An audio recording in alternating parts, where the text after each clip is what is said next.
keep up staying with issues around the economy as Nigeria's economy grapples to overcome the myriad of challenges confronting it, occasioned by the disruption caused by COVID-19 pandemic. There have been projections and reprojections from the country's economic growth in 2021.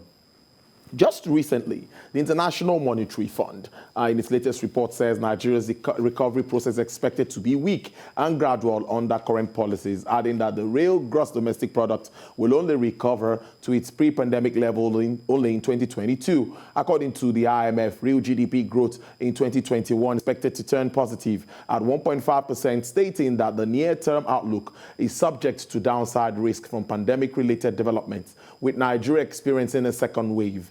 The IMF also disclosed that Nigeria's socioeconomic conditions has been deteriorated with rising food inflation, elevated youth unemployment, mass protests in October 2020, and a worsening food insecurity, with a significant impact on the vulnerable. With this new projection by the IMF, the big question is what can be done to get Nigeria on the path of recovery?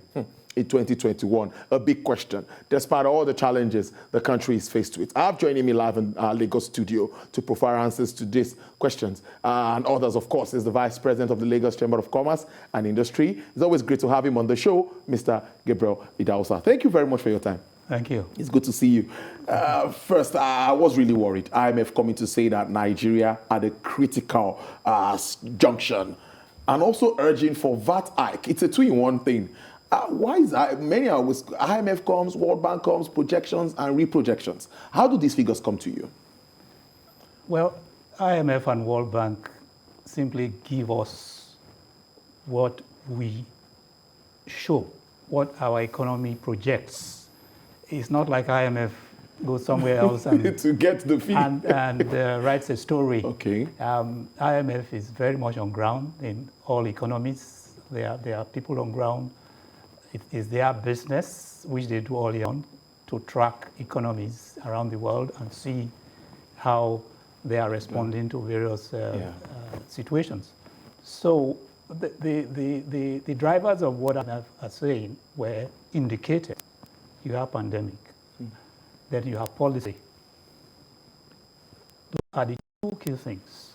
There's the issue of our policies, our economic policies, and then you have pandemic. At the back of our policies are the implications of those policies and the measures we take, which comes to security. So if you just take those three things, the pandemic, our policies, and security, you begin to see why the projections are reading what they are reading. It is not so much an IMF opinion, but an IMF presentation of what the landscape is.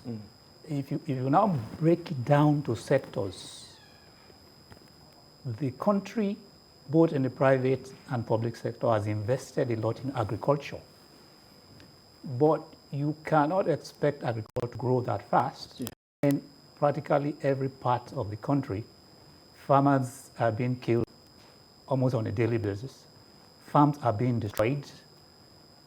And so that already explains why you are seeing slow growth projections in that sector. Now, if you look at the pandemic, the whole world is subject to the two waves. First wave, second wave. So Nigeria cannot be an exception. And so what IMF, whoever is looking at the economy, is saying that is looking at, in this first quarter, how far can we ride out of the COVID situation? By vaccines, and by more effective controls, safety controls. How well is Nigeria doing on both counts?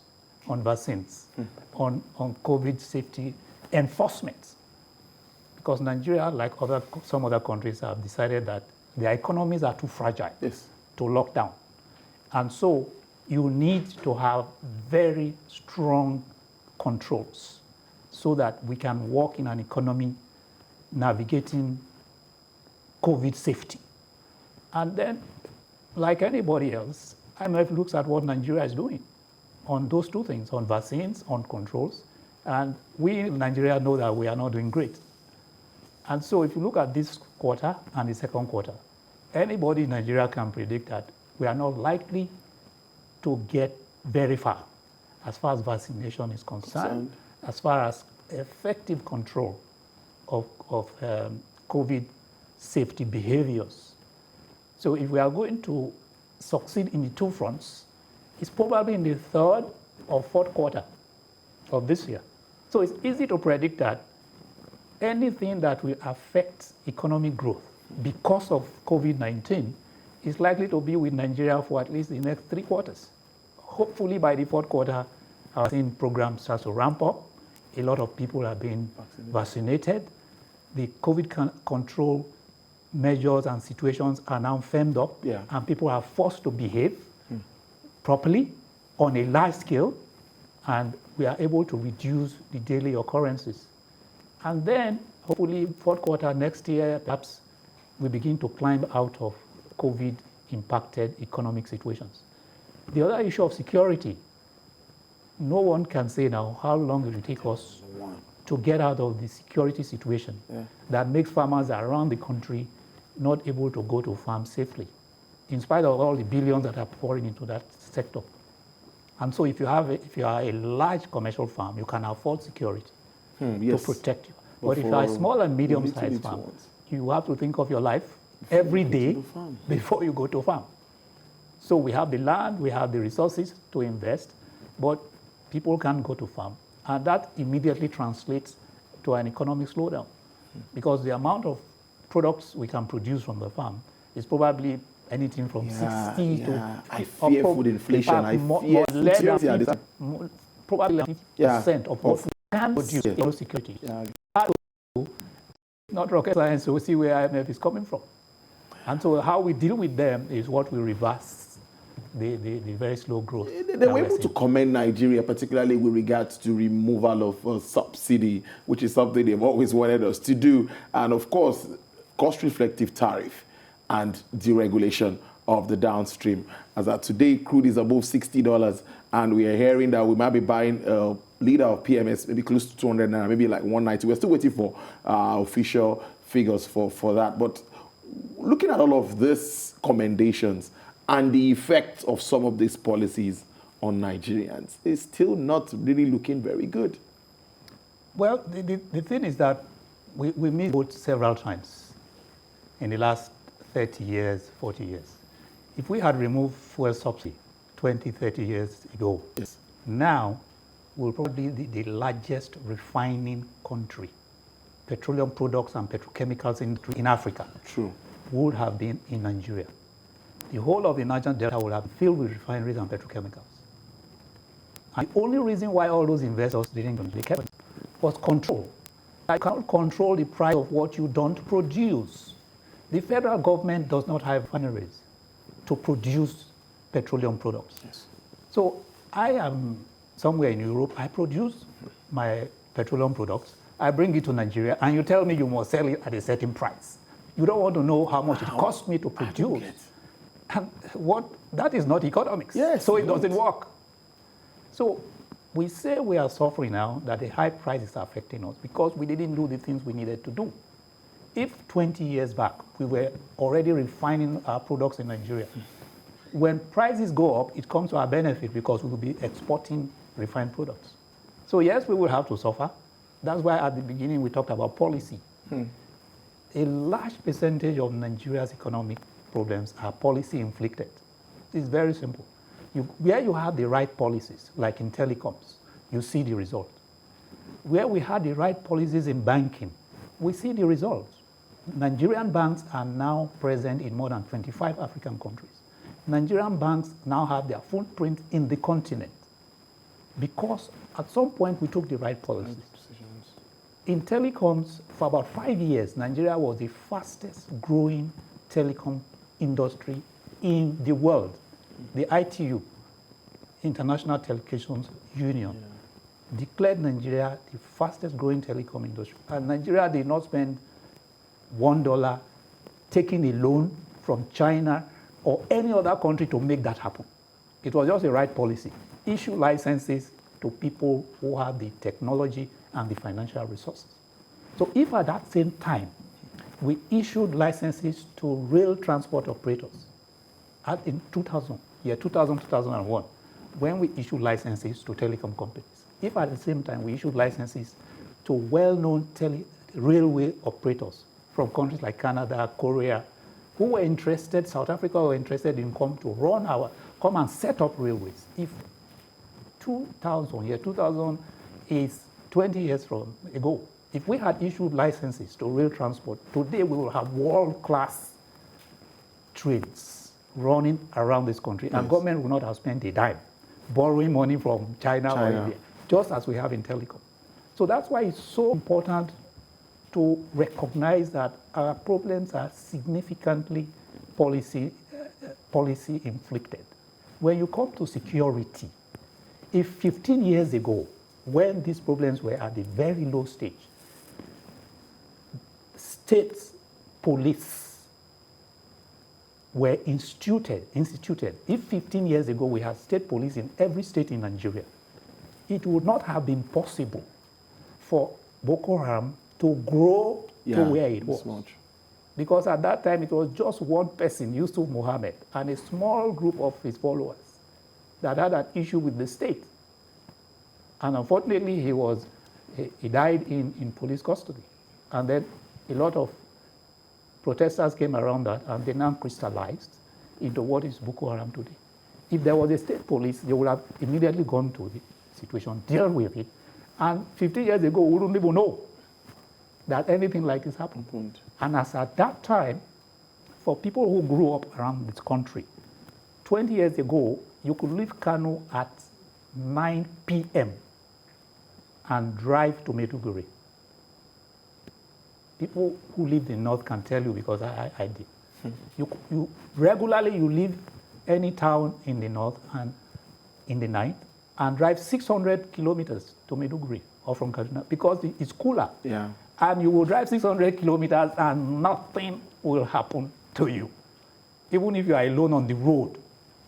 And that is an experience many people like me who are living in North will tell you. But even in daytime now,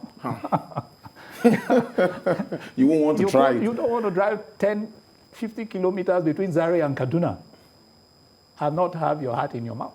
And it's policy inflicted, because at the time we were supposed to set up state police, all our internal politics did not let it happen. And then we have a monster now that federal police, international police, all the really sounded very interesting.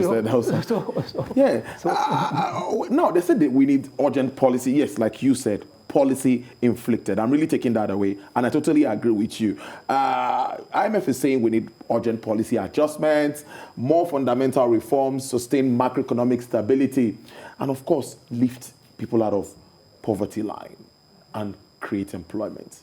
With all of these challenges, how long is the transition period going to be before we start seeing all of this impacting on Nigerians, like the agricultural support from the CBN that we've talked about, like the stimulus packages that have been rolled out for MSMEs? It seems it's taking too long for us to start seeing them materialize.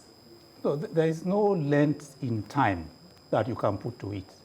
It's rather the length in the capacity of government to implement policies. So if it takes them 15 years to implement policies, we have to wait for 15 years. If it takes government another 5 years to create state police, we will have to live with this security situation for at least another 5 years. If it takes government another 5 years to do effective public-private partnerships, it's always good to look at concrete cases. You look at Nigeria LNG. Nigeria LNG, about 20 years ago, was created. Federal government was 49%. The IOCs, International Oil Companies, was 51%. Because of the 2% difference in ownership, the management of Nigeria LNG was put together as a world-class management of those IOCs and Nigerians. And because of that management and the structure of the ownership, they are able up till now to raise billions of dollars and naira from the international market. Because the world market, financial market, said this is a company that is run by world-class operators, Shell, Mobil, ENI, and therefore we can give them money. So if you just transfer that policy and take every subsidiary of NNPC and use exactly what you did for NNPC to PPMC, to NPDC. In the last 25 years, they will be behaving the same way as Nigeria LNG.